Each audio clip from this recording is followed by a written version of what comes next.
প্রথম বিশ্বযুদ্ধের পরে আপনারা ব্রিটেনকে দেখেছেন, সেকেন্ডটার পরে আপনার আমেরিকার রাজত্ব দেখেছেন, দেখবেন যদি আরেকটা লাগে এরপরে আপনি রাজত্ব দেখবেন। ওর ধ্বংস এত তাড়াতাড়ি হবে না, ওর ধ্বংস হবে, এটা সত্য, এটা নিশ্চিত, কিন্তু এত তাড়াতাড়ি না। সে রুলিং স্টেট হবে এবং চালকে নিয়ে সে পুরো বিশ্ব নিয়ে শাসন করবে।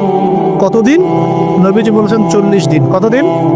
প্রথম দিন হবে 1 বছরের সমান, দ্বিতীয় দিন 1 মাসের সমান, তৃতীয় দিন 1 সপ্তাহের সমান, বাকি দিনগুলো আমাদের দিনের মতো। এই শাসন না হওয়া পর্যন্ত কিয়ামত হচ্ছে না। আর এই শাসন ততক্ষণ হচ্ছে না যতক্ষণ মহাযুদ্ধ না হচ্ছে। আর আমার ধারণা, ইন্টারপ্রিটেশন, বা শুধু আমার ধারণা না, অনেকেই ওয়ার্ল্ড অ্যানালাইসিস যারা করে তারা বলে যে হয়তো বা এই ইস্যুগুলো, ইউক্রেন রাশিয়া হোক, সিরিয়া ইস্যু হোক, ইয়েমেন ইস্যু হোক, গাজা ইস্যু হোক, আস্তে আস্তে একটা বড় যুদ্ধের দিকে এরা বিশ্বকে নিয়ে যাবে। এই যুদ্ধগুলো এমনি এমনি লাগে নাই, এরা লাগায়, পিছন থেকে লাগায়। ওদের স্বার্থ কি? অস্ত্র বাণিজ্য। কি বাণিজ্য? অস্ত্র বাণিজ্য। ওরা যুদ্ধ বাঁধিয়ে রাখবে, জিয়ে রাখবে, যাতে করে অস্ত্র ব্যবসা করা যায়। অনেক সময় মুসলমান 2 দেশের মধ্যে যুদ্ধ লাগায় দেয়, দিয়ে অস্ত্রের বাণিজ্য করে। এগুলো কি মিথ্যা কথা বলছি না সত্য কথা বলছি? সরাসরি বলছি ভাই, কিছু করার নেই। এখন সরাসরি না বললে তো দেরি হয়ে যাবে, এখন জানা উচিত আপনাদের বিষয়গুলো। তো আমাদের ইন্টারপ্রিটেশন যে এটা হয়তোবা চলে আসতে পারে, চলে আসলে পরে বিশ্বের অবস্থা কি হবে সেটা ভাবতে হবে আমাদের। করোনা ভাইরাসে বিশ্বের যে অবস্থা হয়েছে, আর আমি বলে দিই, করোনা ভাইরাস কোনো মহামারী ছিল না, এটা কোনো মহামারী। এরকম হয় না মহামারী। মহামারী মানে একটা এলাকার র্যাপিডলি মরে ধুয়ে সাফ হয়ে যাওয়া, এটাকে বলা হয় মহামারী। আপনার জ্বর হয়, আমার হয় না, আপনি মরেন, আমি মরি না, আপনার বেশি ইফেক্ট হয়, আমার হয় না, এমন মহামারী, সার্কাস মহামারী হয় না। এগুলো কোনো প্যান্ডামিক না, ওগুলো বুঝায় মানুষ কি, সেটা চায়না ভালো জানে, কি সেটা আমেরিকা ভালো জানে, আর আমাদেরকে মিডিয়া দিয়ে যা গেলানো হয়েছে সেটা আমরা জানি। কারা কারা টিকা নিয়েছিলেন? সবাই তো টিকা নিয়েছেন মনে হয়। আচ্ছা, মাশাআল্লাহ, অনেক, ইনশাল্লাহ বহুত ফায়দা হবে। ঠিক আছে, ইনশাল্লাহ বহুত ফায়দা হবে। আচ্ছা, তারপরে আসেন, শেষ করে দেই ভাই, পরে আমরা কিছু কোশ্চেন আনসার নিয়ে পড়ি। তারা সেখানে রাষ্ট্র গঠন করলো, জেরুজালেমকে রাজধানীও বানাই দিল, আয়তনও বাড়াচ্ছে দিন দিন আস্তে আস্তে, তাই না? দিন দিন আয়তনও বাড়াচ্ছে, একের পর এক যুদ্ধ করছে, কেউ ওর সাথে পারছে না। যুদ্ধে কিন্তু পারা যাচ্ছে না ওর সাথে। আরবরা সবাই মিলে যুদ্ধ করেছে, পারে নাই, 1বার 2বার না, 4বার, তাই না? এবং সে ওয়ার্ল্ডের বড় বড় সেক্টরগুলো নিয়ন্ত্রণ করছে। আপনার কি মনে হয় যে ইউনাইটেড নেশনস বলেন, আমেরিকা বলেন, এগুলোর উপরও নিয়ন্ত্রণ নেয়? ওরা যদি 1 লক্ষ শিশুকেও হত্যা করে, এক বন্দি যদি 1 লক্ষ শিশুকেও হত্যা করে, নিরপরাধ, তবুও ইউনাইটেড স্টেট অফ আমেরিকা বলবে আমরা আমাদের মিত্রর পাশে আছি। কথা বুঝেন না? ওরা 1 লক্ষ শিশুকেও যদি হত্যা করে, তবুও পশ্চিমারা এবং ইউএসএ বলবে আমরা তার সাথেই আছি। যদি না বলে আমার নাম বদলাই, ওরে কথা বলবেই। তারপরেও আপনার চিন্তা বাকি থাকে যে কারা ইসলামের পক্ষে, কারা বিপক্ষে। ওই যে উলাইকা কাল্লানআমের মতো, লাহুম আ'য়ুনুন লা ইউবসিরুনা বিহা, চোখ আছে দেখতে পারে না। আমার কথা বিশ্বাস করছেন না? এই যে 6,000 6,500 মানুষকে মারা হয়েছে, এর মধ্যে অর্ধেক শিশু। এরপরে বলেছে যদি কেউ কোনো পদক্ষেপ নাই, আমি রণতরী পাঠাই দিব। বলে নাই? খবর দেখেন না? ওরা ওর বিরুদ্ধে যাবে না। তাহলে এরা সবাই একই সূত্রে গাথা, এরা আলাদা কেউ না, এরা সবাই একই। চাচাতো ভাই, মামাতো ভাই, খালাতো ভাই, এরা সবাই কাজিন সিস্টার। আর আমাদের মুসলিম রাষ্ট্র মাশাআল্লাহ 57টা। আমাদের বক্তব্য এই পর্যন্তই। আমরা তীব্র নিন্দা জানাই, আমরা এই ঘটনার তীব্র নিন্দা জানাই। বাস, দ্যাটস অল। এর চেয়ে বেশি কিছু বলারও নাই। আমরা হাসছি, বাট আমাদের কাঁদা উচিত। মুসলিম রাষ্ট্রগুলোর মধ্যে পারমাণবিক বোমা নাই, নেই। আরব রাষ্ট্রগুলোকে অস্ত্র শূন্য করে দেওয়া হয়েছে, নিজেরা অস্ত্র প্রডিউস করতে পারে না। এরা তেল দেয়, তেল দিয়ে কিছু ডলার পায়, ওই ডলার দিয়ে আবার ওর কাছেই অস্ত্র কিনে। আপনারা একটু বোঝার চেষ্টা করেন। যখন আমরা এগুলো পড়ছিলাম ইউনিভার্সিটিতে, তখন এগুলো বুঝতাম না। ইউনিভার্সিটিতে আমরা এগুলো ঝরঝরা করে মুখস্থ করেছি, বিশ্বাস করেন। এই যে ওদের অ্যালায়েন্স, পলিটিক্যাল অ্যাফেয়ার্স, এইটা ওইটা, এগুলো মুখস্থ আমাদের, কোনটা কোন সাল কিছু না, এখনই বরং ভুলে গেছে। কিন্তু ইসলামের সাথে যখন এটা মেলানো শুরু করলাম, তখন দেখলাম যে বাপরে বাপ, গভীরে তো অনেক কথা আছে, এর শেকড় তো অনেক গভীর। মানে বিষয়টা বোঝেন যে আমি তেল বিক্রি করব শুধুমাত্র ডলারে, অন্য কোনো কারেন্সিতে না। মানে ধরেন যে এই ব্রিফকেস ভর্তি টাকা আছে, কি আছে ভাই, এটাতে ধরেন যে 1 কোটি টাকা আছে, আর আমি গেলাম আবুধাবিতে। কোথায়? আবুধাবি। তো গিয়ে বললাম যে শেখ, এই যেখানে এই ব্রিফকেসে 1 কোটি টাকা আছে, নট ডলার, টাকা, আমাকে 5 লিটার তেল দেওয়া যায়? জীবন আমাকে তেল দিবে না। এই বক্সটা আমি নিয়ে গেলাম টাকার জায়গায় ডলার দিয়ে, শেখ আমার কাছে ডলার আছে 1 ব্রিফকেস, আমাকে কি এখন তেল দেওয়া যায়? অবশ্যই। কুল্লু খালাস, অবশ্যই। ইয়া হাবিবি কুল্লু খালাস, আসেন তেল নিয়ে যান। আনছি হাবিবি বলবে, তখন আসেন তেল নিয়ে যান। এই যে শুধুমাত্র ডলার দিয়ে তেল কেনা বেচা করার চুক্তি, এর নাম হলো পেট্রো ডলার মনিটরিং সিস্টেম। আপনি ডলার ছাড়া অন্য কোনো কিছুতে তেল কিনতে পারেন। গাদ্দাফি চেষ্টা করেছিল, মেরে দেয়া হয়েছে, ঠিক আছে। তারপরে আরো অনেক কান্ট্রি, সাদ্দাম হুসাইন ট্রাই করার চেষ্টা করেছিল, মেরে দেওয়া হয়েছে। এই চায়না, রাশিয়া এখন চেষ্টা করছে যে আমরা অন্য কারেন্সিতে তেল কেনা বেচা করব। ইরান মাঝখানে চেষ্টা করেছে আমরা সোনাতে তেল কেনা বেচা করবো, সোনা দিয়ে। ওই জন্য দেখেন ইরানের সাথে অলওয়েজ লেগে আছে, অলওয়েজ একটা ফিকশন লেগে আছে। আমি অবাক হব না যদি কয়দিন পরে ইসরায়েল ইরানকে হামলা করে, আমি অবাক হব। এটা অবাক হবে না যদি কয়দিন পর লেবাননে দেশে আক্রমণ করে, সে যদি কয়দিন পর মিশরে আবার আক্রমণ করে, জর্ডানে আবার আক্রমণ করে, আমি অবাক হব। এগুলো আমরা বুঝি। এখন কথা হচ্ছে এই যে কেনা বেচাটা জায়েজ না না জায়েজ বলেন দেখি, এটাও ভাইদের কাছে ফতোয়া নিয়েন।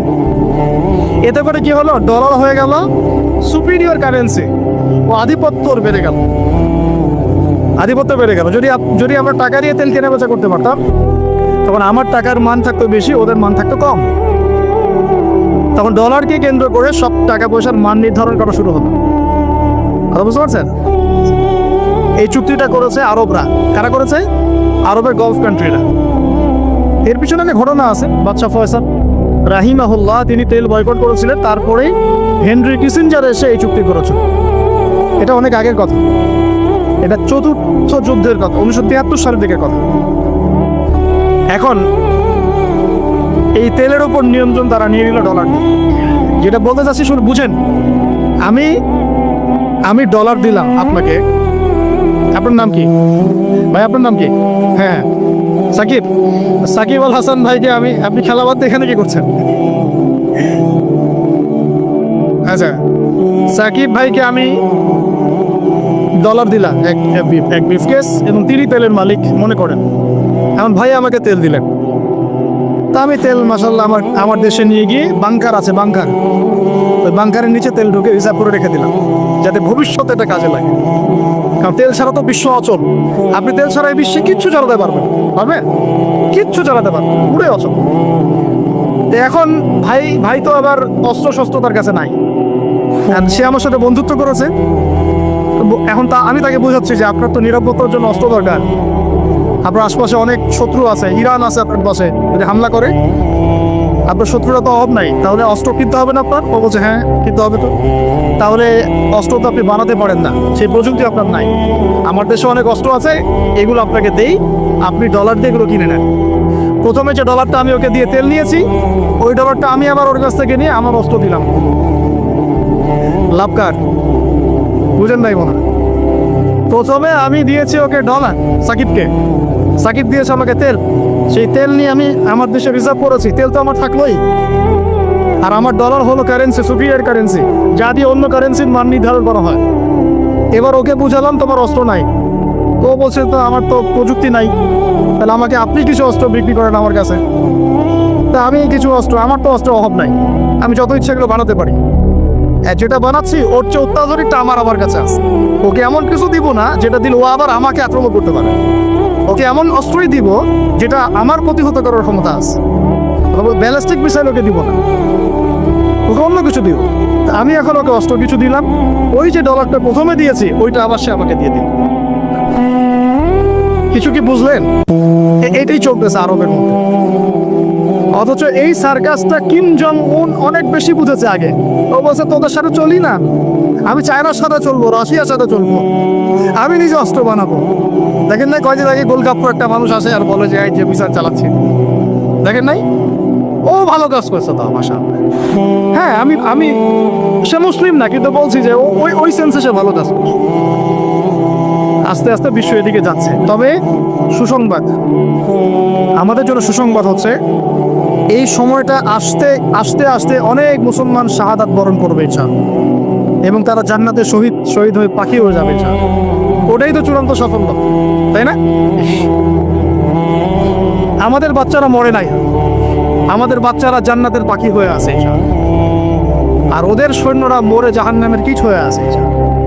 আমাদের ভাইরা মরে নাই, তারা জীবিত আছেন, তারা জান্নাতের ফল খাচ্ছেন ইনশাআল্লাহ। আমাদের মায়েরা বোনেরা মরেন নাই, তারা এখনো জীবিত জান্নাতে আছে, এবং তারা এই দুনিয়াতে আরো বারবার ফিরে আসতে চাচ্ছেন। এখন আল্লাহ আমাদেরকে আরো একবার ফিরিয়ে দিন, আবার শহীদে আপনার কাছে আসুন। ওরা এই দাবি করছে আল্লাহর কাছে, আমাদের বোনরা মরে নাই, আমাদের ভাইরাও মরে নাই, আমাদের বাচ্চারাও মরে নাই। কারণ এই জীবনটাই চূড়ান্ত জীবন না। তার মানে এই না যে আমরা ওদের এগুলো মেনে নিব। যদি সেটা এখন হয়ে যায়, আগামী 10-20 বছরের মধ্যে, আল্লাহ ভালো জানেন, আমরা জানি না, 100 বছর পরেও হতে পারে, তাহলে আমরা বুঝতে পারছি তারা কারা হতে পারে। আমরা তো বুঝতে পারছি ওয়ার্ল্ডের মধ্যে কারা কি করছে।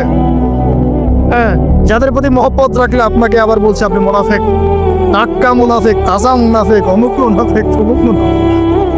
আল্লাহ সুবহানাহু ওয়া তাআলা এদের ভাগ্যে হেদায়েত থাকলে হেদায়েত দান করুন, না থাকলে আল্লাহ পাক এই কলঙ্ক, এই উম্মাহকে এগুলো থেকে কলঙ্ক মুক্ত করুন। না, এই চাচা আবু তালেব নবী সাল্লাল্লাহু আলাইহি ওয়াসাল্লামের জন্যে এবং দ্বীন ইসলামের জন্যে, কারণ তার ভাতিজার দিন তো তারই দিন, এমন কোনো ত্যাগ নাই যা স্বীকার করেন নাই। চাচা আবু তালেব নবী সাল্লাল্লাহু আলাইহি ওয়াসাল্লামকে যে সাপোর্টটা দিয়েছেন, এই সাপোর্টটা আমরা সবাই মিলেও এখনো দিতে পারি নাই। বিশ্বাস করেন? যে সাপোর্টটা নবী সাল্লাল্লাহু আলাইহি ওয়াসাল্লামকে চাচা আবু তালেব দিয়েছেন, এই সাপোর্ট আমরা সবাই মিলেও তাকে দিতে পারি নাই। চাচা আবু তালেব শেষ পর্যন্ত কালিমা পড়েন নাই। সাহাবীরা জিজ্ঞাসা করেছিলেন যে ইয়া রাসূলুল্লাহ সাল্লাল্লাহু আলাইহি ওয়াসাল্লাম, আপনাকে এত সাপোর্ট দেওয়ার পরে চাচা আবু তালেবের কি কোনোই উপকার হবে না, লাভ হবে না?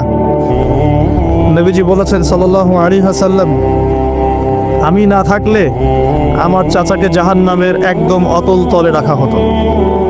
আমার কারণে আল্লাহ রাব্বুল আলামিন তাকে জাহান্নামের উঁচু জায়গায় রাখবেন, জাহান্নামের উঁচু জায়গায় রাখবেন, যেখানে আগুন তার পায়ের গোড়ালি স্পর্শ করবে, এতেই তার মগজ টকবক করে ফুটতে থাকে।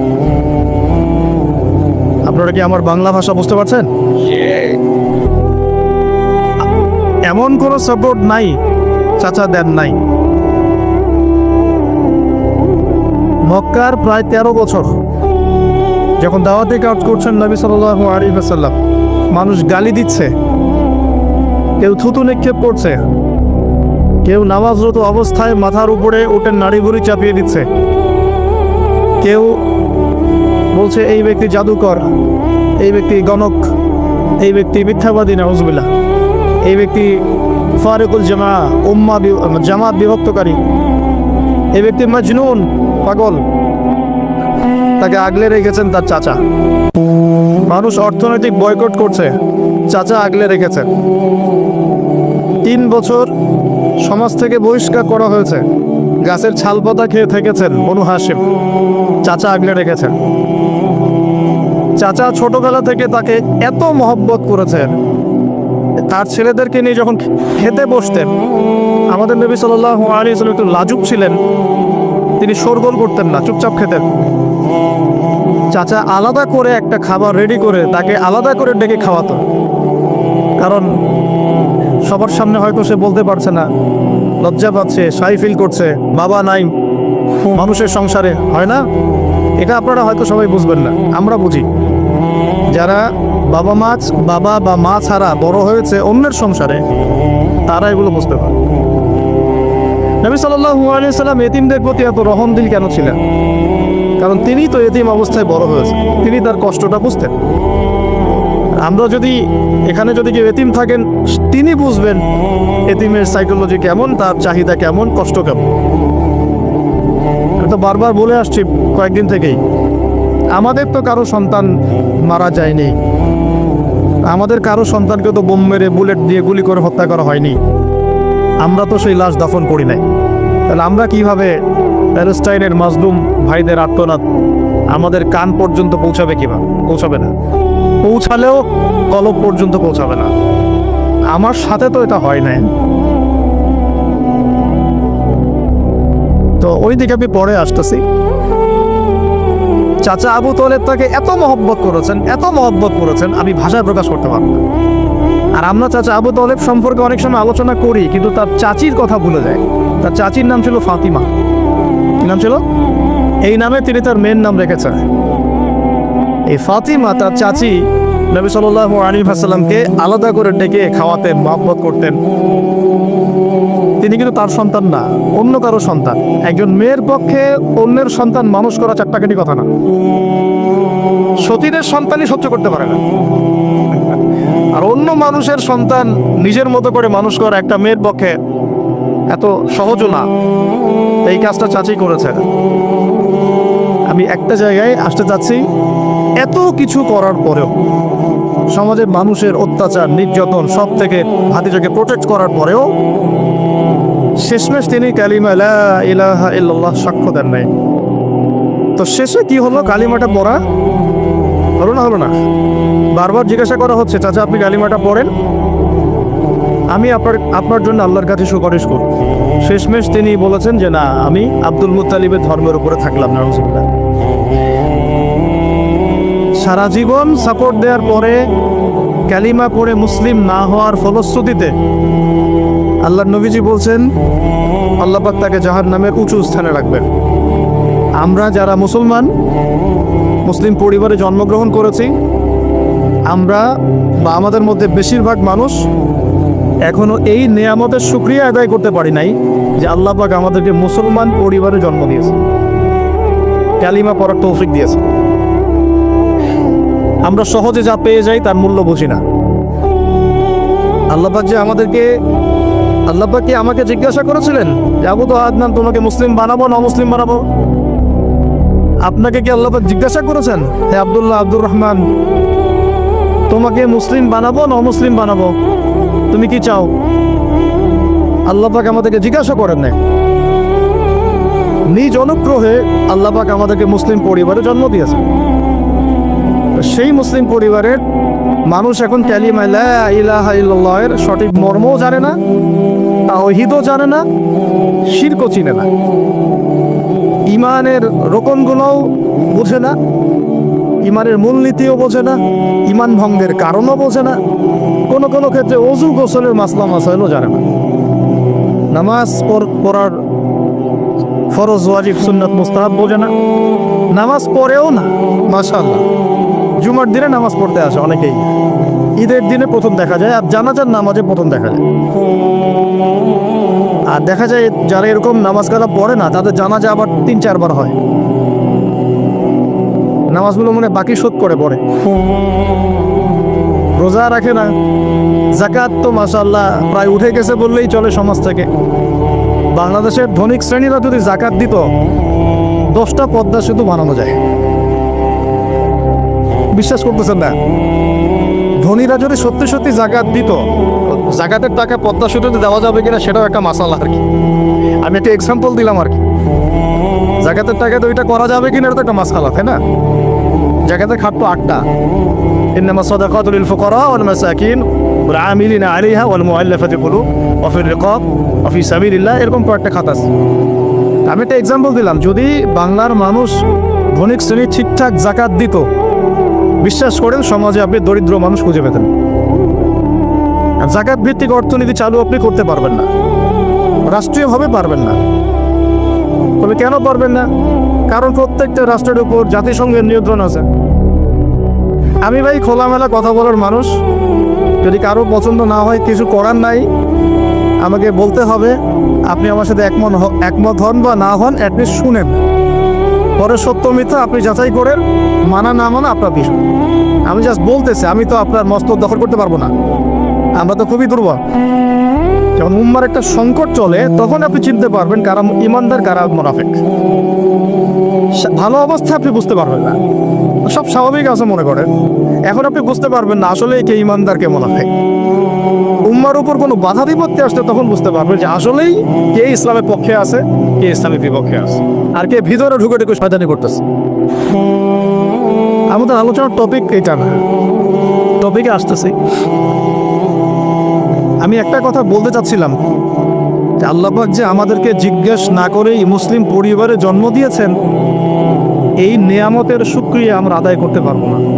যদি সারা জীবন সেজদায় পড়ে থাকি এখন থেকে নিয়ে আমরা শুধু তাওহীদের অনুসারী হয়েছি, এই কৃতজ্ঞতাই আমরা আদায় করতে পারবো না। আমরা দিনের জন্য কিছুই করি নাই, আমাদের দ্বারা ইসলামের বড় বড় খেদমত হয়েছে এমন না। আবু তালেব একা যা করেছেন, আমার মতো 100 জন আবু তালেব তা করতে পারে নাই, পারবে না, এটাই সত্য কথা। আবু তালেব কোন অবস্থায় করেছেন? যখন চতুর্দিক থেকে আল্লাহর নবীকে সবাই ছিছি করছে, গালিগালাজ করছে, হত্যার পর্যন্ত চেষ্টা করছে, পুরো সমাজ একদিকে, আবু তালেব একাই একদিকে। তার কাছে প্রস্তাব দেওয়া হয়েছে, তোমার ভাতিজাকে আমাদের হাতে তুলে দাও, তাহলে আমরা ব্যবস্থা নেব। সে বলছে, আমি আমার ভাতিজাকে তোমাদের হাতে তুলে দিব না যতদিন না আমার দেহ মাটির তলে না যাচ্ছে। তিনি নবীজিকে গিয়ে বলছেন, তা আমার বৃদ্ধ কাঁধের উপর এত বোঝা দিও না ভাতিজা, আমার বয়স হয়ে গেছে, ওরা তোমাকে বলছে তুমি দাওয়াতটা ছেড়ে দাও। নবীজি বলছেন, আমার ডান হাতে যদি চাঁদ এনে দেওয়া হয়, বাম হাতে সূর্য এনে দেওয়া হয়, চাচা আমি এই দাওয়াত ছাড়তে পারবো না। হয় আমি এই পথে দাওয়াত দিতে দিতে আমার এই দিন বিজয়ী হবে, না হলে আমি হালাক হয়ে যাব। তখন কি হলো? তখন তিনি বললেন যে ওরা তোমার দিকে আসতে পারবে না দলে দলে যতক্ষণ না আমি আবু তালেব দাফন হচ্ছি মাটির তলে। কথা বুঝতে পারছেন? এখন মূল কথাটা হচ্ছে, আমরা যারা মুসলিম পরিবারে জন্মগ্রহণ করেছি, এরপরেও আমরা তাওহীদের জ্ঞান অর্জন করছি না, শিরক থেকে দূরে থাকছি না, নামাজ পড়ছি না 5 ওয়াক্ত ফরজ নামাজ, যাকাত দিচ্ছি না, সওম রাখছি না, প্রোটেস্ট্যান্ট মুসলিম হয়েছি, Protestant version of Islam follow করছি, ইসলামের দাওয়াতের কাজ করছি না, দিনের বিজয়ের কোনো ফিকির করছি না। সত্যি কথা বলতে আমাদের দুনিয়াতে থাকাচ্ছে না থাকাই ভালো। আমরা এখন গরু ছাগল।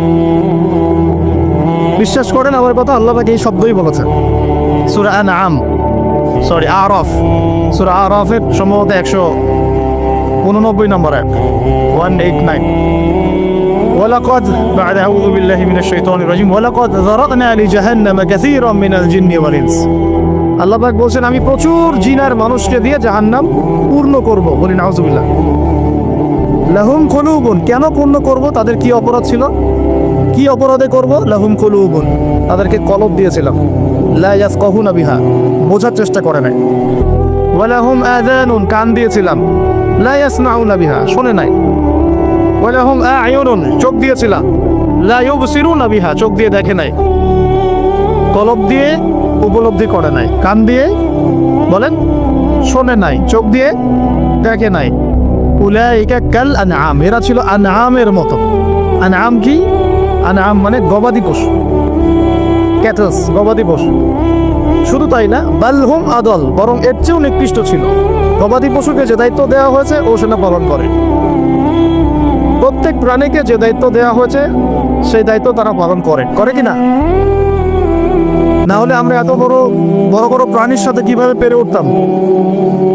একটা গরু নির্দ্বিধায় জীবনকে সঁপে দিচ্ছে, বিদ্রোহ করছে না, করছে?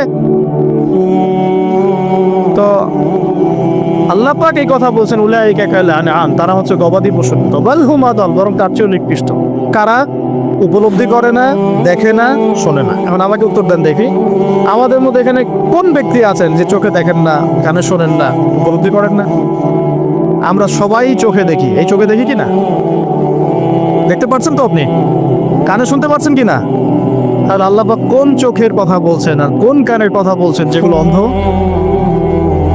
বলেন। নিঃসন্দেহে অন্য একটা চোখ আছে, আরেকটা কান আছে, আরেকটা চোখ আছে, কান আছে, এটা কোথায়? কলবে। তাহলে আবু জেহেল আল্লাহ নবীকে চিনতে পারছে না, আবু বকর রাদিয়াল্লাহু আনহু চিনতে পারছেন, তাহলে দুজনের তো বাইরের চোখ একই। কোন চোখটা হলে অন্ধ আবু জেহেলের, যে কারণে আবু জেহেল আল্লাহ নবীকে চিনতে পারল না? বলেন।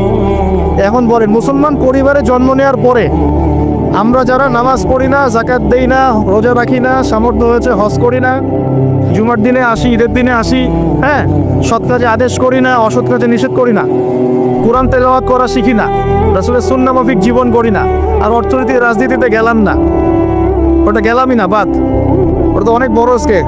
তাহলে আমাদের কি চোখ আসলেই আছে, কান আসলেই আছে, কলব কি আসলেই জিন্দা, না সত্যিকার অর্থে আমরা গবাদি পশু হয়ে গেছি? আত্মপর্যালোচনা করতে হয় তো। আত্মপর্যালোচনা, মোরাকাবা মানে হচ্ছে আত্মপর্যালোচনা, নিজেদেরকে নিয়ে ভাবতে হবে তো। এখন আপনি আমাকে উত্তর দেন, যে মুসলমান নামাজ পড়ে না, রোজা রাখে না, দাওয়াতের কোনো মেহনত নাই, দিন প্রতিষ্ঠার সংগ্রাম নাই, কোরআনও তেলাওয়াত করতে জানে না, আল্লাহর পথে সদকা করে না, তাওহীদের জ্ঞান নাই, শিরকের জ্ঞান নাই, সুন্নতের জ্ঞান নাই, বেদাতের জ্ঞান নাই, ঈমান ভঙ্গের কারণ জানে না, ওযু করার মাসালাও জানে না, তো এই মুসলমান সারা বিশ্বে মার খাবে না তো কারা খাবে? আমাকে বলেন, উত্তর দেন। আমার জানা নাই, আমি এগুলো বুঝি না, বুঝতে আসছি। আমি অনেক কিছুই বুঝি না, যে মানে আমার বুঝের সাথে অনেক কিছুই মিলে না। আমার বুঝ এইটা যে মার খাবো না তো খাবে কারা, এটা আমার বুঝ। এখনো যে আমরা বসে আছি এখানে খাই নাই, সেটাই তো আল্লাহ পাকের রহমত। অনেক আগেই তো আল্লাহর গজব আসা উচিত ছিল।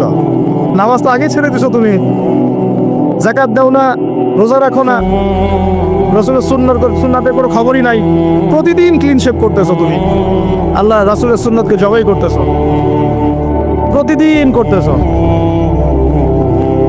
পর্ন দেখতেছো, বাইকে করে মেয়ে নিয়ে ঘুরতেছো, ইউনিভার্সিটিতে গোল হয়ে বসে আসো, মেয়েদের সাথে আঙ্কি মারতেছো। Sorry for my language. আগেকার সেই যুগ নাই তো, যে চিঠি দিয়ে প্রেম করে, লম্বা প্রেম হয়, পরে বিয়ে হয়। এখন সব বৈদিক সম্পর্ক, 1 মাস একজনের পিছনে, ওটা হয়ে গেছে আরেক, পরের মাসে আরেকটার পিছনে। ইউনিভার্সিটিতে জেনা এমনকি চাকরি ক্ষেত্রেও ফ্রি মিক্সিং, অফিস আদালত, কোর্ট কাচারি, রাজনৈতিক মিছিলে পর্যন্ত ছেলে মেয়ে একসাথে সামনে সব জায়গায়, এগুলো অধিকার। এই ফ্রি মিক্সিং এর কারণে কি হয়েছে, আমরা জেনাটাকে উন্মুক্ত করে ফেলেছি। এখন আপনি বলেন, যে আমাকে বুঝান, যে এইরকম অবস্থায় মুসলমানদের উপরে যদি বিপর্যয় না আসে, কোন সময় আসবে? আসে নাই, আল্লাহ পাকের খাস রহমত। হয়তো আল্লাহ পাক এখন পর্যন্ত সুযোগ দিয়ে রেখেছে। উপলব্ধি যে সবাই করে না এমনও না, বহু মানুষ উপলব্ধি করে, কিন্তু তাদের সংখ্যা নিতান্তই কম। আর তাদের মধ্যে আবার বিভক্তি আছে, অনৈক্য আছে, আপোষে হিংসা, বিদ্বেষ, পরশ্রীকাতরতা আছে। তারা আবার ইউনাইটেড না। তো বদরগঞ্জবাসীর জানা উচিত যে বদরের যুদ্ধ হয়েছে দ্বিতীয় হিজরিতে। কত হিজরি? দ্বিতীয় হিজরিতে। আল্লাহ নবী সাল্লাল্লাহু আলাইহি ওয়াসাল্লাম এই চাচার সংসারে মানুষ হয়েছেন প্রায় 53 বছর পর্যন্ত। এই চাচাই তাকে বিয়ে দিয়েছেন 25 বছর বয়স। তার আগে চাচার ব্যবসা তিনি সামলেছেন। ওই ব্যবসার এক কাফেলা খাদিজা রাদিয়াল্লাহু আনহার অর্থ ছিল। এই ব্যবসা দিয়ে তাকে টেস্ট করলেন, দেখলেন আমানতদার, সুদর্শন, মাশাআল্লাহ উন্নত চরিত্রের মানুষ, উন্নত রুচিবোধের মানুষ। আল্লাহ আমি বিশ্বস্ত, বিয়ের প্রস্তাব পাঠালেন, চাচা বিয়ে দিয়ে দিলেন। কার সাথে? খাদিজা রাদিয়াল্লাহু আনহার সাথে। তখন তার বয়স কত ছিল? 25। তার বয়স কত? 40। আর আমাকে এই সেকুলার সমাজকে আমরা বলতে চাই, আমি বলতে চাই, অ্যাটলিস্ট মনে করেন কথার কথা যে আমার স্ত্রীর বয়স 40, আমার বয়স 25। এখন আমরা একে অপরকে মহব্বত করি, ভালোবাসি, আমরা সংসার জীবনে হ্যাপি, সুখী, এবং আমাদের সন্ততিও হচ্ছে। এমন না যে আমরা মেডিকেল সায়েন্সের ভাষায় এইদিকে আমরা অক্ষম। মহব্বত আছে, দুজন দুজনকে পেয়ে সুখী, একে অপরকে ভালোবাসি, সন্তান হচ্ছে, আপনার কোনো সমস্যা? আমি আমার এই ম্যারিড লাইফে আমরা হ্যাপি, আপনার কোনো সমস্যা? আমার স্ত্রীর বয়স 40, আমার বয়স 25। মনে করেন আমার বয়স এখন কত চলছে, 32-33 হবে আর কি সূর্যের হিসেবে, কিন্তু বয়স কিন্তু ফিক্স হয় চন্দ্রের হিসেবে, আমরা সূর্য হিসাব করি। এখন ধরেন আমি একটা বিয়ে করলাম, ধরেন ধরেন ধরেন তো স্ত্রীর বয়স মনে করেন 16 বছর, কত মনে করেন 16 বছর। 16 বছর একটা মেয়ের কি হায়েজ হয়? হায়েজ হয়? হায়েজ বোঝেন? আচ্ছা, সে কি সন্তান জন্মদানে সক্ষম? সক্ষম। সে কি ম্যাচিউর, ফিজিক্যালি স্ট্রং? এখন ওর বয়স 16, আমার বয়স 32, ডাবল। 16 দুগুণে 32 না? হ্যাঁ তাই তো, অঙ্ক ভুলে গেছি ভাই। আচ্ছা, এখন ও আমার সাথে হ্যাপি, আমি তার সাথে হ্যাপি, সন্তান জন্ম হচ্ছে, দুজন সুখে আছি, মহব্বতের সাথে আছি, সুস্থ আছি, কোনো সমস্যা আপনার? তো এই হলো অবস্থা, সার্কাস। এখন এই 16 বছরের মেয়ে, আপনার মেয়ে আপনি বিয়ে দিতে পারবেন না। বলবেন যে আপনি রাষ্ট্র আইনের বিরুদ্ধে কথা বলছেন। না, আমি বিরুদ্ধে কথা বলছি, আমি বোঝাচ্ছি যে এটা কতটা অসার একটা আইন। 16 বছরের একটা মেয়ে যদি জেনা করে, আপনি উৎসাহিত করছেন। 16-17 বছরের মেয়েরা জেনা করে না? স্কুলে, কলেজে, বিশ্ববিদ্যালয়ে, এইখানে ওইখানে, এর বিরুদ্ধে আপনার ব্যবস্থা কি, অ্যাকশন কি? কিন্তু 17 বছর একটা মেয়ে যদি বিয়ে করে, আপনি তো কাজীকে ধরে জেলে দিয়ে দিবেন। এখন বলেন এটাকে আমি মানতে বাধ্য? এখন জোর করে চাপাই দিলেন, ল করে দিলেন, মানতে বাধ্য হয়ে গেলাম। তা আসলে কি কোরআন সুন্নাহ সমর্থিত হলো? তেমন জবাব দিবেন আল্লাহর কাছে আপনি? জনগণ কিছুই বলতে পারবে না। আমরা শুধু জ্ঞানতাত্ত্বিক একটা ডিবেট করলাম এবং আপনাকে দেখালাম যেটাকে অসার। তারপরেও যেটা হয়েছে হোক, অ্যাটলিস্ট বিয়েটা সহজ করলে ভালো হতো। বিয়েটা কঠিন হয়ে গেছে, এই জন্য এটা জেনার রাস্তা বেছে নেয়। তো আমরা জেনাকে উস্কে দিচ্ছি। আরে ভাই, 16-17 বছর তো দূরের কথা, এখন 13-14 বছরের মেয়েরাই দেখবেন ঠিক নাই। আপনি মনে করেন এখনকার স্কুল কলেজের মেয়েগুলো খুব দুধে ধোয়া তুলসী পাতা? যখন 15 বছর আগে যে যুগটা ছিল, 20 বছর আগে, আর এখন তো আর অনেক আপডেটেড। এখন ওরা ওইসবে বিশ্বাসী না। গল্প করে যে কার কয়টা, কার কয়টা। কারণ নবী সাল্লাল্লাহু আলাইহি ওয়াসাল্লাম বলেই গিয়েছিলেন যে শেষ জামানায় কাফের মুশরিকরা তোমাদেরকে এমন ভাবে আঁকড়ে ধরবে, ঘিরে ধরবে, যেন দস্তরখানায় সবাই খাবার খেতে বসেছে। আমরা সবাই দস্তরখানায় খাবার খেতে বসে যেমন করে বসি একসাথে, ওইভাবে তোমাদের উপর আগ্রাসী হবে এরা। সাহাবীরা ওই যুগে বলছিলেন, ইয়া রাসূলুল্লাহ সাল্লাল্লাহু আলাইহি ওয়াসাল্লাম, আমরা কি ওই সময় সংখ্যায় কম হব? অবাক হয়েছিলেন তারা, কারণ ওই সময় তো ইসলামের বিজয়ের যুগ। আমাদের এইরকম অবস্থা হবে যেখানে আমরা 313 মিলে 1000 বদরে ঠেকাই দেই, 700 মিলে উহুদে 3,000 ঠেকাই দেই, মোতাব যুদ্ধে আমরা কত 3000 নিয়ে 2 লাখকে ঠেকাই দেই। ওই মুসলমানদের এই অবস্থা হবে? সাহাবীরা বলছিলেন, অবাক হয়। তখন নবীজি বলছেন, হ্যাঁ তোমাদের অবস্থা এরকম হবে। তোমরা সংখ্যায় হবা সমুদ্রের ফেনার মতো। সমুদ্রের, দেখতে পাচ্ছেন এখন খালি নাম কেউ আসতে মুসলিম বাড়তেই আছে, বাড়তেই আছে, সমুদ্রের ফেনার মতো। কিন্তু দুইটা জিনিস তোমাদেরকে পেয়ে বসবে, এই দুইটার কারণে এই পরিণতি তোমাদের হবে। এক নম্বর হচ্ছে তোমাদের মধ্যে দুনিয়ার মহব্বত তোমাদেরকে পেয়ে বসবে, আর একটা আল ওয়াহান তোমাদেরকে ধরে ফেলবে। সাহাবীরা বলছে, ওয়াহান কি? নবীজি বলছে, তোমরা আল্লাহর পথে জীবন দিতে চাইবে না, এই ভয়, আল্লাহর পথে জীবন দেওয়ার ভয় তোমাদেরকে পেয়ে বসবে। এই দুইটা যখন তোমাদেরকে পেয়ে বসবে, তখন এই কাফের, মুশরিক, মুনাফিক যারা যারা আছে সবাই মিলে তোমাদেরকে একটা কচু কাটা করে দেবে। হয়নি এখন এটা? শুধু এই যুগে না, প্রত্যেক যুগে যুগে যখনই মুসলমানদের উপর এই দুটা এসেছে, তখনই মুসলমানরা আক্রমণের শিকার হয়েছে। কখনো তাতারিদের হাতে, চেঙ্গিস খানের বংশধর ওরা আছে, মঙ্গলরা, ওরা এসে মুসলমানদেরকে একদম কেটে ফেলে দিয়েছিল। কতদিন? 40 দিনের মধ্যে বাগদাদে ওরা মনে হয় প্রায় 10 থেকে 15 লক্ষ মানুষকে হত্যা করেছে, ওই তাতারিরা মুসলমানদেরকে, আব্বাসীয়দের সময়। এরকম হিস্ট্রি অনেক আছে। তারপরে যখন এই ফাতেমি সাম্রাজ্য চলছিল, তখন ক্রুসেডাররা এসে মুসলমানদেরকে হত্যা করেছে। তারপরে আবার করেছে জেঙ্গিদের সময়, আইয়ুবীদের সময়, এমনকি মুঘল সাম্রাজ্য। এর আগেও যখন দুনিয়া পৃথিবী ওখান ঢুকে গিয়েছিল তখন দেখা গেছে যে মুসলমানদের মধ্যেই মারামারি চলতেছে, ওখান থেকে গিয়ে কর্ডোবা ইসলামী খেলাফত হচ্ছে। এগুলো হিস্ট্রি পড়বেন, ইতিহাস নিয়ে ইনশাল্লাহ আরেকদিন কথা হবে। আমার নিয়ত আছে আপনাদেরকে হিস্ট্রি শোনানোর, একদম আদম আলাইহিস সালাম থেকে শুরু করে এই পর্যন্ত যা যা হয়েছে ইসলামের ইতিহাসে একটা একটা করে ধারাবাহিক পর্ব আকারে আসবে ইনশাআল্লাহ।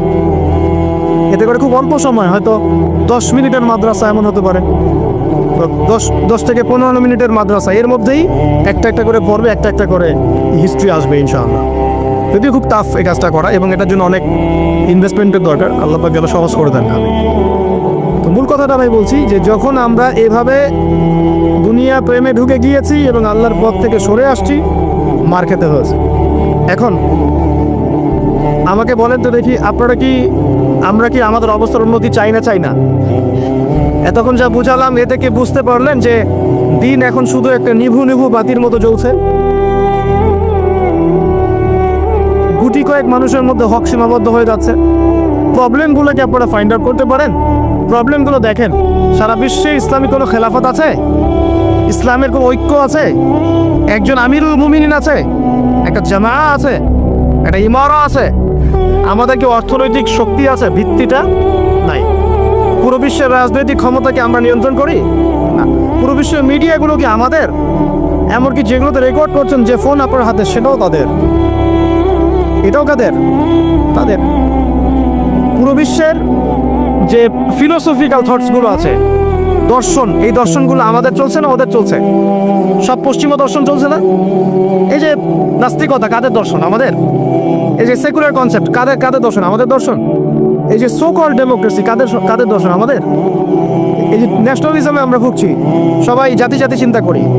মানে ওই ইয়েমেনে একটা মুসলমান মরলে আমার লাগে না, কেন লাগে না? ও তো ইয়েমেনি, আমি তো বাংলাদেশ। এই যে গোত্রীয় বিভাজনটা আমরা করেছি ন্যাশনালিজমের মাধ্যমে, এতে করে ইউনিটিটা নষ্ট হয়ে গেছে। গোত্রে মানুষ থাকতে পারে, কিন্তু সবার মধ্যে একটা হৃদ্যতার বন্ধ থাকতে হবে। এইটা ইসলাম দিয়েছিল। আনসার, মুহাজির, দুইটা আলাদা শব্দ না? দুইটা আলাদা বৈশিষ্ট্য, কিন্তু তারা কি আলাদা ছিলেন? একদম নিজের মায়ের পেটের হাইট চেয়ে বেশি, তাই না? এটা ইসলাম। আর আমরা যদি বলি আনসার এক গ্রুপ, মুহাজির আর এক গ্রুপ, আনসারকে মারলে আমার কি? আমি তো মুহাজিরকে মারলে আমার কি? আমি তো আনসার। এই কনসেপ্টটা হচ্ছে একটা ন্যাশনালিজম কনসেপ্ট চলছে। ও দিয়ে দিল ফরাসি বিপ্লবের পর থেকে, 1789 সালের পর থেকে এগুলো আসছে ওয়ার্ল্ডে। 1789 থেকে শুরু করে 1914 পর্যন্ত এই সময়টাতে তারা বিশ্বটা দখল করেছে। কত সময়? 1789 থেকে 1914, এই যে সময়টুকু, এর মধ্যেই পশ্চিমারা বিশ্বটাকে দখল করেছে। আবার নতুন করে কোন জায়গা দখল করেছে? প্রথমে পলিটিক্স, প্রথম জায়গাতে কি?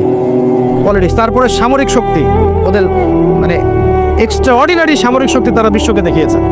আপনি যত কথা বলেন, একদম পারমাণবিক বোম রেখে দিব তাক করে, আর বেটা তুই কথা বলতে পারবি না, এরকম একটা অবস্থা। বিশ্বাস করেন ব্যাপারটা এরকম। পুরো জাতি নিয়ে আপনি একটা ঐক্যবদ্ধ সত্যি করতে চান, একটা মিসাইল, পারমাণবিক মিসাইল এরকম রেখে দিবে, এই বাড়াবাড়ি করো না বেশি, একদম দিব লঞ্চ করে, বাস আপনি চুপ, একদম চুপ। কারণ ওইটা প্রতিহত করার তো আমার কাছে ওই নাই, ক্ষেপণাস্ত্র প্রতিরক্ষা সিস্টেম তো নাই। এখন আমি যদি বলি, আমার কথা কি মন খারাপ করবেন? আমি যদি বলি যে বিগত 50 বছরে আমাদের দেশ স্বাধীন হয়েছে কবে বলেন? 71, এখন কত? 23, কত বছর বলেন? আমরা কি একটাও ক্ষেপণাস্ত্র তৈরি করতে পারলাম না? এই বিশ্বে এই ধরনের প্রযুক্তি ছাড়া কেউ টিকে থাকতে পারে? এটা কি ঢাল তলোয়ারের যোগ যে ওরা এগুলো বানাবে আর আমরা ঢাল তলোয়ার নিয়ে বসে থাকবো? কি করলাম আমরা বলেন?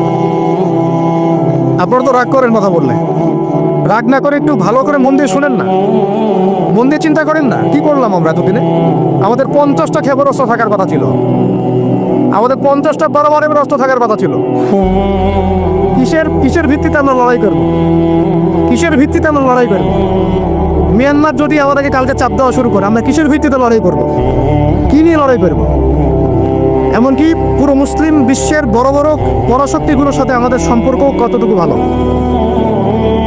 ইরান বুঝে ফেলতেছে যে রাশিয়ার সহযোগিতার দরকার আছে, কারণ রাশিয়া হচ্ছে এখনকার আমেরিকাদের বিরুদ্ধে একটা সুপার পাওয়ার।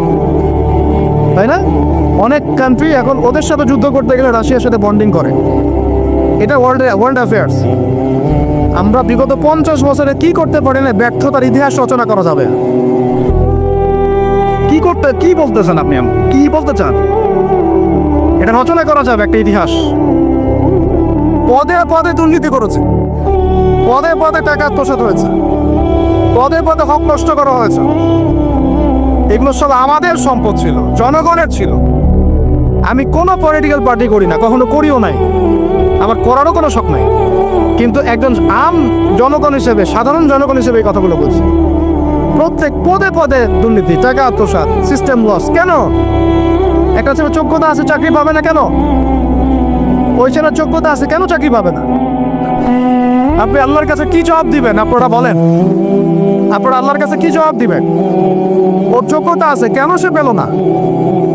কেন একটা গভর্নমেন্ট প্রতিষ্ঠানের মধ্যে পদে পদে আমাকে ফাইল ট্রান্সফার করতে হবে, সবাইকে টাকা খাওয়াতে হবে কেন? আমার তো যোগ্যতা আছে, আমি তো হকের উপর আছি। বিসিএস তো কোচিং আমিও করেছি, আমি তো ক্যাডার হতে পারতাম, আমি কেন হতে পারলাম না? কেন চান্স দিলেন না? কেন বড় বড় পরীক্ষার প্রশ্ন ফাঁস হয়ে যাবে? কেন একজন ডক্টর যাকে আমরা আমাদের ট্যাক্সের টাকা দিয়ে আমাদের ভাইরা বেতন দিচ্ছে, ও কেন দেরি করে হসপিটালে আসবে? কেন আসবে? কে ব্যবস্থা নেবে এগুলোর এগেইনস্টে? আমরা ব্যবস্থা নিতে পারবো? আপনাকেই তো নিতে হবে। ওমর ইবনুল খাত্তাবের মতো শাসক কে হবে? আপনাকে হতে হবে, আমরা তো হব না। আর আমাদের সেই যোগ্যতাও নাই, ইচ্ছাও নাই। আমরা দায়িত্ব নিতে চাই না, দায়িত্ব ছেড়ে দিতে চাই। ইসলাম কি বলে? দায়িত্ব নিতে বলে না ইসলাম। ইসলাম বলে যে যোগ্যকে দায়িত্ব দিয়ে দাও। কোন সাহাবী দায়িত্ব নিজেকে চেয়ে নেন নাই কখনো, বলেছেন আমাকে দেওয়ার দরকার নেই, তাকে দিয়ে দাও।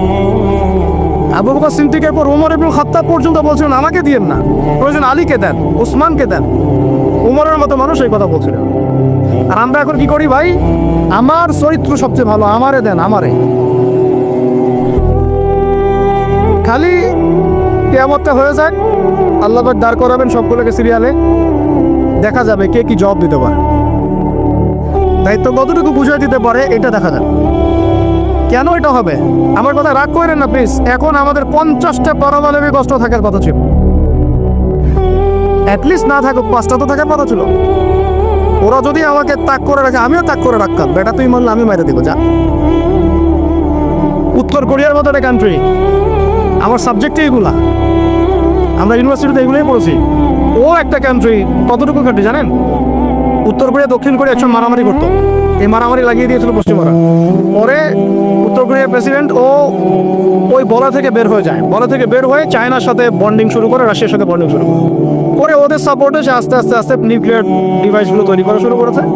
করার পরে এখন এই মাত্র বেশি না, 20 থেকে 25 বছরে ওরা এমন একটা জায়গায় চলে গেছে, খাইতে পারুক না পারুক, পারমাণবিক বোমা একদম তাক করে রেখে দেয়। পশ্চিমারা ওখানে নাক গলাতে পারে না, ও নাক গলাতে পারে আমার কাছে এসে, আমাকে বলে স্যাংশন দিবে, আমাকে বলে তোমাকে ভিসা নীতি বাতিল করে দিব, বা আমাকে বলতে পারে, ওকে বলতে পারবে না তো, কারণ ওর কাছে ওইরকম অস্ত্র আছে, দিবে একটা মায়েরা, যা বেটা আসা। ওর পাওয়ার হার্ডওয়ার আছে সামনে জাপানের ওখানে।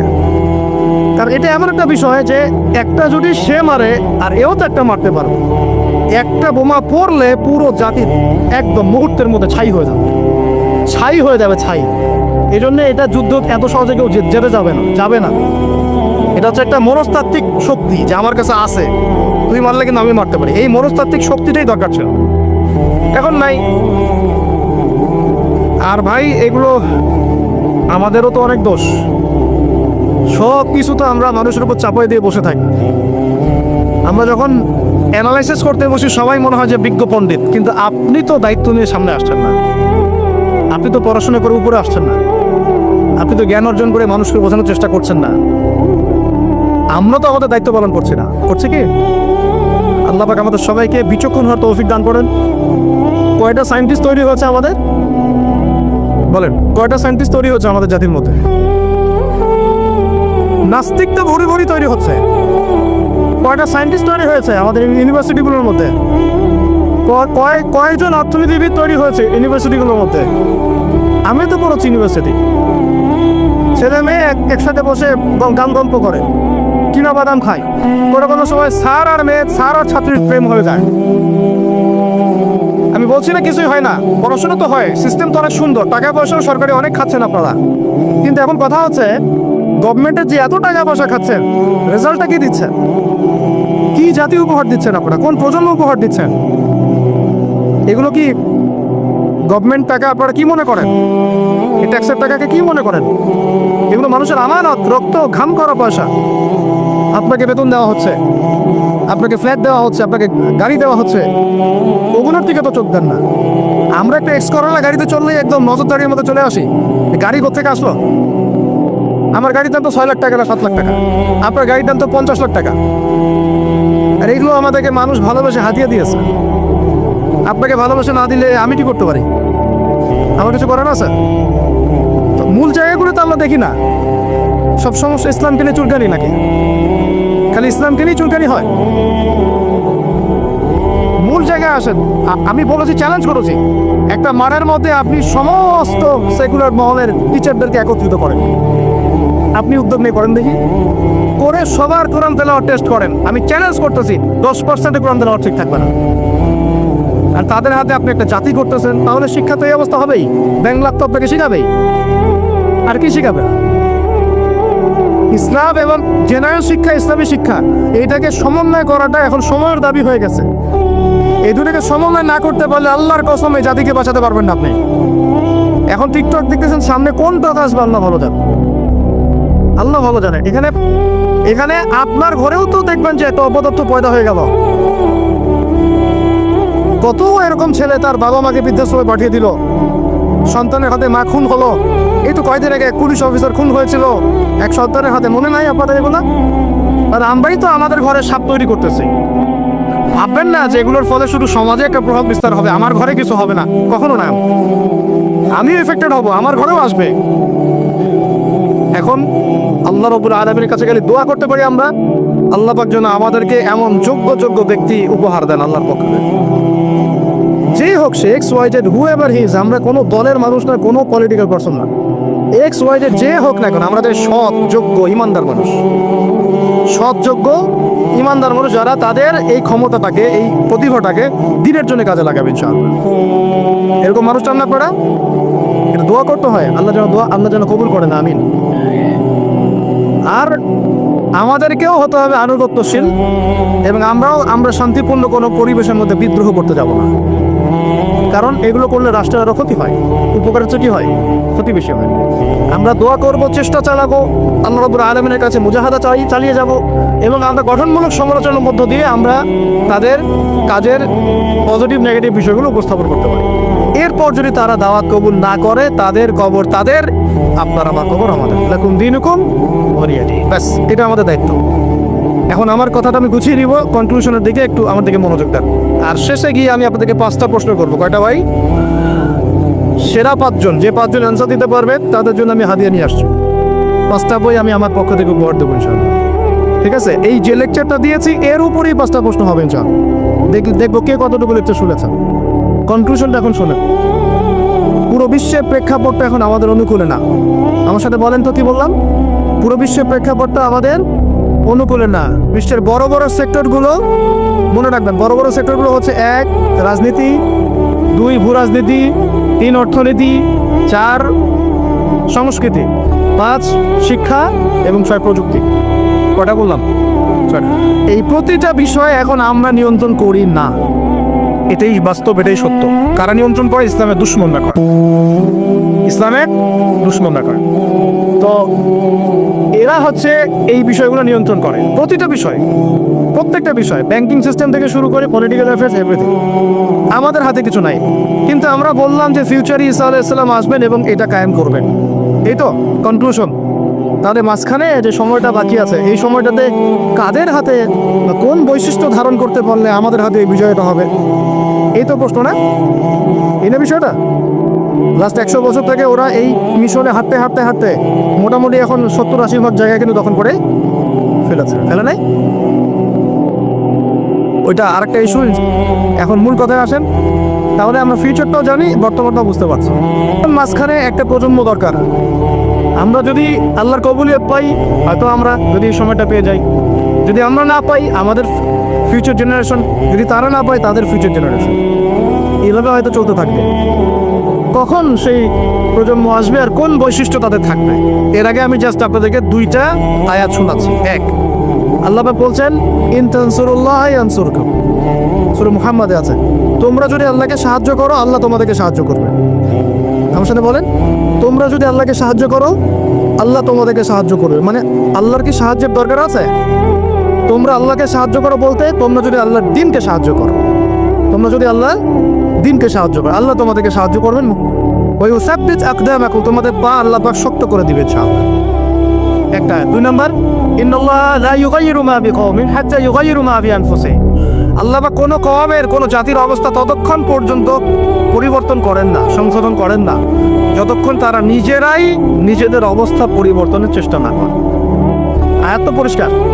এখন তৈরন আবাবিল আসবে না, এসে ইসরায়েলে হামলা করবে না, পাথর নিক্ষেপ করবে না, এটা সেই যুগ না। এটা আবরাহার যুগ না যে হস্তি বাহিনীকে ধ্বংস করার জন্যে তৈরন আবাবিল আসবে, এটা সেই যুগ নয়। এখন আবাবিল আপনাকেই হতে হবে, আমাকেই হতে হবে। কথা কি বুঝতে পারছেন? এটা নিজেদের তাকদীর, নিজেদের ভাগ্য, নিজেদের মানে ভবিষ্যৎ আল্লাহর উপর তাওয়াক্কুল করে তার হুকুম মেনে আমাদেরকে করতে হবে। আর কোন কোন বৈশিষ্ট্য লাগবে একটু খালি বলে শেষ করে দেই। এক, এমন প্রজন্ম চাই যেই প্রজন্ম 5 ওয়াক্ত নামাজ পড়ে। রাজি আছে কিনা ইনশাআল্লাহ? জোরে বলেন, আল্লাহ সাক্ষী থাকুন। আমি এমন প্রজন্ম চাই যেই প্রজন্মের প্রত্যেকটা মুসলিম পরিবারের 100% নামাজি মাশাআল্লাহ। এটা না হওয়া পর্যন্ত বড় বড় বয়ান করেও কোনো লাভ নাই। এক, ঠিক আছে ভাই? রাজি আছি তো ইনশাআল্লাহ? আজকের পর থেকে নামাজ ছাড়বো? আল্লাহ পাক আমাদেরকে নামাজ শক্ত করে ধরার তৌফিক দান করুন।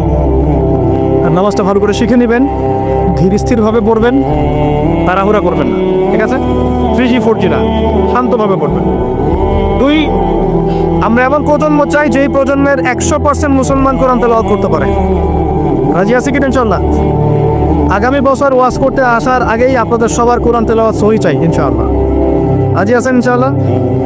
আল্লাহকে কথা দেন, রাজি আছেন? অবশ্যই অবশ্যই কোরআন তেলাওয়াত শিখতেই হবে। যেমনি পারেন, যেভাবে পারেন, যত টাকা লাগুক, যার কাছে যেতে হয় হোক, যত দূরে সফর করতে হয় হোক, আপনার দায়িত্ব এটা, আমার দায়িত্ব না, হুজুরের দায়িত্ব না, এটা আপনার দায়িত্ব। আপনি কিভাবে শিখবেন আপনার ফিকির। 3 নাম্বার, আমরা এমন প্রজন্ম চাই যে প্রজন্ম ভিতরে বাহিরে সুন্নতের অনুসারী। রাজি আছি ইনশাআল্লাহ? সবার চেহারা দাড়ি থাকবে ইনশাআল্লাহ, সবার সুন্নতে লেবাস থাকবে ইনশাআল্লাহ, সুন্নতের আমল থাকবে ইনশাআল্লাহ। সুন্নতের জিন্দেগি বই পাওয়া যায়, কিনবেন, প্রত্যেকটা কাজের সুন্নত দেখে নেবেন, ঠিক আছে ভাই? প্রত্যেকটা কাজের সুন্নত আমল করার চেষ্টা করবো, আল্লাহ পাক তৌফিক দান করুন। আমি শেষ করে দিচ্ছি, মনোযোগ ধরে রাখেন আর 5 মিনিট। 4 নাম্বার, এমন প্রজন্ম চাই যেই প্রজন্ম পশ্চিমকালে হারাম খাবে না। রাজি আছি ইনশাআল্লাহ? হারাম খাবো, সুদ খাবো, ঘুষ খাবো, দুর্নীতি করব, মানুষের সম্পদ আত্মসাৎ করব, অন্যায়ভাবে আমরা মানুষকে ঠকাবো? আল্লাহ পাক আমাদেরকে বোঝার তৌফিক দান করুন। আমিন। 5, এমন পরিবার চাই যেই পরিবার হবে পুরোপুরি ইসলামিক পরিবার। রাজি আছেন ইনশাআল্লাহ? আল্লাহ কবুল করুন, আমিন। এই জায়গাতে গিয়ে আপনাদেরকে একটা নসিহত করি যুবকদেরকে, বেশিরভাগই তো অবিবাহিত নাকি? কি দুঃখ, কি কষ্ট। একটা কাজ করবে, আগে একটা ছোটখাটো হালাল রিজিকের ব্যবস্থা করবেন, তারপরে বিয়ে শাদী। হালাল রিজিকের ব্যবস্থা না কইরা বিয়ে শাদী করতে যায় না, নিজের মান সম্মান গায়রত বলে কিছু থাকবেন, ঠিক আছে ভাই? আরো যে বলছি, ভুলেও বেদিন কোনো মেয়েকে বিয়ে করতে যায় না। দিনদার মেয়ে খুঁজবেন, আর দিনদার মেয়ে তো বাইরে সার্টিফিকেট লেবাস দেখে বোঝা যাবে না। আসলে এটা আপনাকে খোঁজখবর নিতে হবে, দেখতে হবে তার পরিবার কেমন, ব্যাকগ্রাউন্ড কেমন, মা কেমন, ইত্যাদি ইত্যাদি, তার কোয়ালিফিকেশন কেমন, এবং পাত্রী দেখেও নেবেন। পাশাপাশি আল্লাহর কাছে দোয়া করতে হবে বেশি করে। কি করতে হবে? স্ত্রী খাদিজার মতো হতে পারে, আবার নূহ আলাইহিস সালামের স্ত্রীর মতো হতে পারে। বুঝেন পার্থক্য? বলেন, খাদিজা রাদিয়াল্লাহু আনহা মানে কি? এমন একজন মহিয়সী নারী যে একজন মহাপুরুষের পিছনে সাপোর্ট দিচ্ছে। সুবহানাল্লাহ, কি সাপোর্টটা দিয়েছেন, দেন নাই নবী সাল্লাল্লাহু আলাইহি ওয়াসাল্লামকে পুরো নবুয়তের জীবনে? এটাও হতে পারে তাকদিরে। আবার নূহ আলাইহিস সালামের স্ত্রী, মনে আছে? লূত আলাইহিস সালামের স্ত্রী, তারা দুজন নবী, তারা দুজন জান্নাতি, তাদের স্ত্রীরা হবে জাহান্নামী। বলেন নাউজুবিল্লাহ। তো এই জন্য তাকদির কার হাতে? বাস আল্লাহর কাছেই বারবার ইস্তেখারা করে করে করে চেয়ে নিতে হবে, আল্লাহ আমাকে এমন একজন নেককার স্ত্রী দান করুন যিনি আমাকে আপনার পথে চলতে সাপোর্টিং হ্যান্ড হবে, আমাকে পিছন থেকে বুস্ট আপ করবে ইনশাআল্লাহ। আচ্ছা, ইনশাআল্লাহ ফ্যামিলি নিয়ে বিয়ে শাদী নিয়ে আরেকদিন ওয়াজ হবে ইনশাআল্লাহ। 5 কয়টা বলছি ভাই? 5টা না 6টা? 5টা, 6 নাম্বার। যে বাচ্চা কাচ্চা আছে আমাদের, ভাই বোন, ছোট ছোট ছোট বাচ্চা কাচ্চা যেগুলো, এক একজনকে এক একজন মর্দে মুজাহিদ হিসেবে তৈরি করবে, বুঝেছি ইনশাআল্লাহ। তাহলে ওদেরকে আমরা পড়াশোনা করাবো কি কি পড়াশোনা করবো? হ্যাঁ, কি পড়াবেন? আমটি নামটি নাকি Jack and Jill went up the hill, twinkle twinkle, কি পড়াবেন? কচি মাথাটাকে তো সবাই নষ্ট করে ফেলতেছে। বাচ্চা কাচ্চাদেরকে ইসলামিক মূল্যবোধ দিয়ে বড় কর। প্লিজ ভাই বসেন, একটু এগুলো করেন না, শেষ করতে দেন, পরিবেশটা বজায় রাখেন। আর 4টা পয়েন্ট, 6টা বলছি না? 7 নম্বর হচ্ছে আল্লাহ পাক আমাদেরকে প্রতিভা দিয়েছেন না সবাইকে। কেউ লিখতে পারে, কেউ বলতে পারে, কেউ ব্যবসা ভালো বোঝে, কেউ ইন্টারনেট সেকশন ভালো বোঝে, এরকম আছে না? আল্লাহ পাক আপনাকে যা দিয়েছেন ওইটাকেই দিনের জন্য কাজে লাগাবেন। রাজি আছেন? 8 নাম্বার, আমাদের প্রত্যেক পরিবারের মা বোনদেরকে খাস পর্দা রাখতে হবে। নাস্তিকরা কি বলে বলুক, সেগুলোরা কি বলে বলুক, ইউনিভার্সিটির টিচার কি বলে বলুক, নেকাব খুলতে বাধ্য করে কি করে করুক, আপনি আপনার পরিবারকে পর্দা রাখবেন। যদি ওদিকে দেখেন যে কোনোভাবেই কাজ হচ্ছে না, ওই জগৎ ছেড়ে দিয়ে বাসায় চলে আসেন। দরকার নেই পড়াশোনা। আমি আমার মেয়েকে মাদ্রাসায় পড়াবো, দরকার নেই আমার এই পড়াশোনা, ঠিক আছে? প্রয়োজনে নিজে প্রতিষ্ঠান করে আপনার সন্তানকে পড়াবেন। আপনার সামর্থ্য আছে, নিজেও প্রতিষ্ঠান করেন, করে সন্তানকে পড়াশোনা করেন ইনশাআল্লাহ। আগে কি প্রতিষ্ঠান ছিল নাকি? যে যুগটা সোনালী যুগ, ওই যুগে কোনো শিক্ষা প্রতিষ্ঠানই ছিল না। মানুষ ওস্তাদের কাছে ম্যান টু ম্যান করতো। একজনের কাছে কোরআন, একজনের কাছে হাদিস, একজনের কাছে উসুল, একজনের কাছে আরবি, এভাবে করতো মানুষ। ওরা মানুষ হয় নাই? তো এখন পরিবেশ গড়ে তোলার ফিকির করব, যদি না পারি আমার সন্তানকে আমি ইসলামিক লাইনে পড়াবো ইনশাআল্লাহ। সামর্থ্য থাকলে নতুন নতুন প্রতিষ্ঠান গড়ে তুলবো ইনশাআল্লাহ। ওয়াজ করে আমার কোনো লাভ লাভ একটা ফিক্র করেন।